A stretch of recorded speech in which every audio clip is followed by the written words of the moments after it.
Ego is when you try to make it better than it is, and you know the truth is it's not. But when you really are in a position, when you're in a position where you own what you're about, and you know what you're here to deliver, and you deliver it on a significant scale, then you have an opportunity to really experience not only success, but fulfillment. And this conference has gotten bigger and bigger, not only in its size, but also in its impact. And so I'm really feeling privileged to be back with you here. And I know you're working to raise 1 million meals, and I'm very, very into hunger, to say the least, primarily because I was so hungry at that stage of my life. And my life was completely changed because when I was 11 years old, we had no money and no food, and we got used to that. It was Thanksgiving, which makes it more emotional. And my parents were saying and doing things that after you say them, you can never take them back. And it was very profoundly painful, obviously, for myself as the oldest and trying to keep my brothers and sisters from hearing it. But it profoundly changed me because that day something changed my life, and it was somebody simply coming and delivering food. And it wasn't the person, wasn't giving it, it was a delivery guy. And it wasn't a happy moment for my father. It was interesting. My mom and dad are yelling at each other, my mom's saying things to my father, you haven't taken care of us. Pretty painful moment. And the door happens, and I go open the door, and there's this tall guy standing there with these big bags of food, and on the ground beside him he had this pan with uncooked turkey. And he said, "Is your father here?" And I said, "Just one moment." And I sprinted to get my dad, thinking this was going to be the most euphoric moment you could possibly imagine, that God had come by and surprised us, somebody cared about us, whatever you wanted to frame it. And my father came to the front door begrudgingly, and when he saw the man, he got very angry. And he said, "We don't take charity." And he went to slam the door. And the man was a very tall guy, and he put his arm or shoulder against it and kind of bounced off of him. And he said, "Sir, this is not charity. Everybody has tough times. And somebody knows you're in need, and they want you to have a beautiful Thanksgiving. Please accept this gift." My father got even more intense and started saying, "I don't accept charity." And this time the man put his foot there and bounced off of it. And then he said something to my father that I thought my father would hit him. He looked at my father and said, he looked at me in the background and said, "Don't let your family suffer because of your ego." It was intense words to say. My father didn't know what to do. He grabbed the food, he slammed it down and slammed the door. And I tell you the story because everything in our life is controlled by 3 decisions. And those 3 decisions I'd like you to look at today because I really want to deliver for you. I didn't come here to do a speech. I love Mark dearly. I really want to serve you, and you all are giving the greatest gift you have, your time. You can get your money back, but you can't get your time back. And so I really want to serve you. And I think one of the most powerful things we do to serve you is have you become clear of what the controlling force is that's controlling the quality of your life. And you and I both know it's not the amount of money in your pocket. It's not who you know. It's not even what you've been through. It's really the decisions you make moment to moment about a couple of different things. And the 3 decisions I made in that moment that I'd like to pull your attention to just real quick are, in this moment you're making these 3 decisions, by the way. The first one is, what are you going to focus on? And that day, my father focused clearly on the fact that he had not taken care of his family. And whatever you focus on, you're going to feel. In fact, many of us in this room, who's ever focused on something, you were thinking something horrible was going to happen, you experienced the pain of that failure or that challenge in your life, and then it never ever happened. Who's had this experience? Say, "I." And if things aren't bad in your life, you can always think of shit that hasn't even happened yet and feel bad in advance. But many people do. Because whatever you focus on, you'll feel. Write it down. Focus equals feeling, because if you start to take control of your focus, you take control of your life. But that day he focused on the fact that clearly he failed his family, and that was the meaning. The second decision you make is, what does it mean? As soon as you look at something, think about something, focus on it, you decide, what does this mean? Is this the beginning or the end? Is this punishment or reward? Is God trying to hurt me or trying to challenge me? Or is this nothing to do with God? I was just being a lazy bastard. Right? The meanings we give to things control our life. If you think it's the end of a relationship, are you going to behave the same way as you think it's the beginning of a relationship? In the beginning of a relationship, when you're totally in love with someone, what will you do for them? Tell me, what will you do? Oh, come on, guys. What will you do when you're totally in love? Shout out, what will you do? Make the sound of what it's like when you're totally in love out of your mind. Just go ahead and make that sound like a primal sound of what that feels like. Just go for it so we get some energy in this room. It's been a long time for some of you, I can see really clearly. Let's try this time. How about totally in love and passionately desiring this person? Like you can't wait to touch them, make love to them, be with them. Make the sound of what that would be like. Go ahead, nice and loud, go ahead. So when you have the meaning that this is the beginning of the relationship and this person's the most incredible thing and you will do what for them? What will you do? Anything. What if you're that way with your client? What if you're that way with your internal customers, because your partners, you go, well, we'd have real sexual problems with HR, that would be the real challenge. But if your commitment was the same, when you're in that place, you do anything in the beginning of a relationship. In the beginning of a relationship, if your partner said, would you take out the trash? What do you say? Take out the trash. But after about 7 days or 7 weeks or 7 months or 7 years or 70 years, one day someone said, "We take out the trash." I go, "What do I look like, your janitor?" What happened to our passion? I'll give you a clue. If you want a relationship to last, if you think it's coming to the end, do what you did in the beginning and there won't be an end. Because when you think it's the beginning, you behave differently than the end. The meaning we associate to things controls our entire lives. It's not that your mother or father died that's giving you suffering. Certainly that's painful. It's the meaning you think it shouldn't have happened. When we take control of the meaning, it's the only thing we can control our lives. We can't control events. And we're living now where technology is happening so rapidly. It's magnificent what it does for our lives.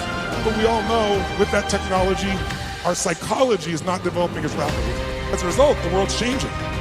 And a lot of us that have learned to engage with technology and use it to maximize, most people in this room, there's lots of people who use technology to disengage, to be harmful to themselves and to other people. It's not a one-way street. So I'm interested in how to maximize the psychology side, and that's why I'm sharing this with you, so you can increase both your leadership skill, but who do you have to lead first to be effective, my friends? Who? Yourself. And so good to see. What's controlling you? Well, what I'm focusing on is controlling me. You can focus on something and make yourself crazy. You can focus on something and make yourself great. In this moment, you can be worried about Ebola, because we all know it's coming. People are freaked out all over the world. 36,000 people die a year of flu, and the whole world is focused on Ebola. Because the news is not designed to inform you, it is designed to startle you. Because that's how you sell things. So if you let someone else take control of your focus, your life will be in someone else's hands. So first decision is what you're going to focus. Second, meaning. My father that day focused on he had to take care of his family, and the meaning was, I know what it was because he said it out loud, that I'm worthless. And when you come up with a meaning, it produces an emotion. And if you and I want to look at the quality of our life, there's only a way to define it.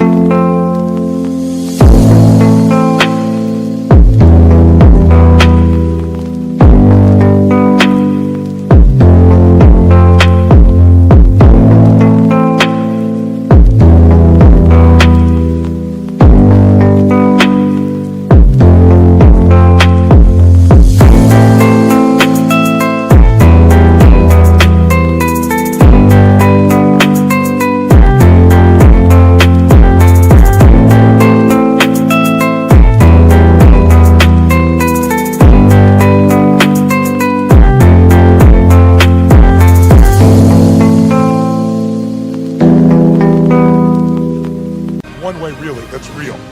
How do you feel every day? If every day of your life you got $1 billion and every day you feel guilty or angry, by the way, nothing worse than an angry rich man or woman, isn't there? You just want to slap them, don't you? How do you have the right to be angry? They find a way. But if you got $1 billion and you're angry and you're pissed off and you're guilty all the time, what is the quality of your life?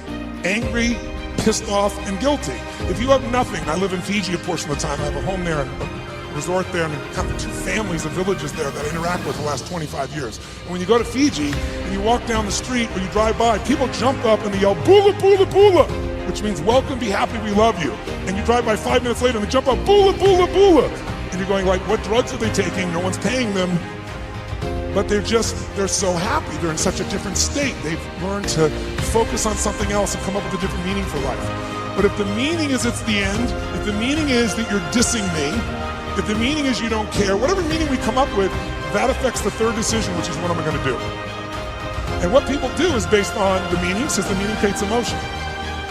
Right? You can be miserable no matter what you have, and you can be euphoric having nothing. We all know it's true. In fact, is it possible to learn to let, for example, all hell could be breaking loose around you, and you could just be sitting in a chair in this centered space, all hell breaking loose, and you could still feel great? Is that possible? Yes or no? Sure, but you and I live in a Western culture where if you sit and bliss out, people come and take your furniture. So we have to be good at not only controlling the internal world, but our external world. And that's shaped by what we do. And what people do is based on their emotions and also their role models. So I thank you, Mark, and I thank all of you that are role models for people. We show people that success does not mean taking, that success can mean truly growing and giving. That money, resources, and opportunity are things to be shared. They're things that are tools for a quality of life to be able to enhance for people and for yourself and your family. Pretty beautiful thing. My father that day decided what to do was...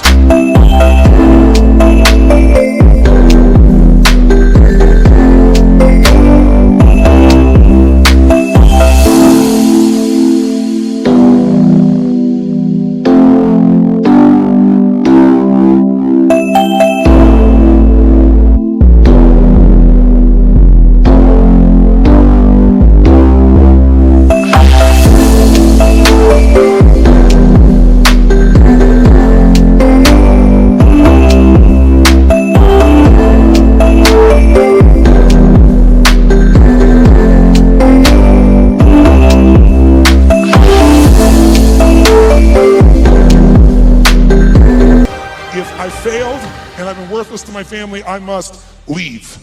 And he did. And to me, it was the worst day of my life. I'll never forget it. I loved him more than anything. I had 4 fathers. He's the one I finally got attached to. He's like, Mom, I'm confused.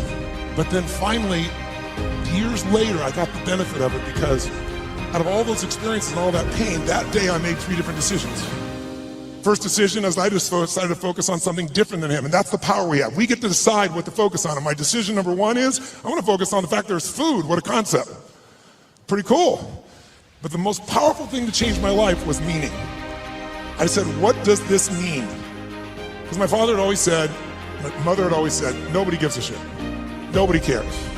Don't care about anybody, they don't care about you. And that day I had physical evidence. Those you bringing food, I want you to know that's not just food. That's called love for someone. That's called hope for someone. That's called surprise for someone. And that day for me, I went, strangers care.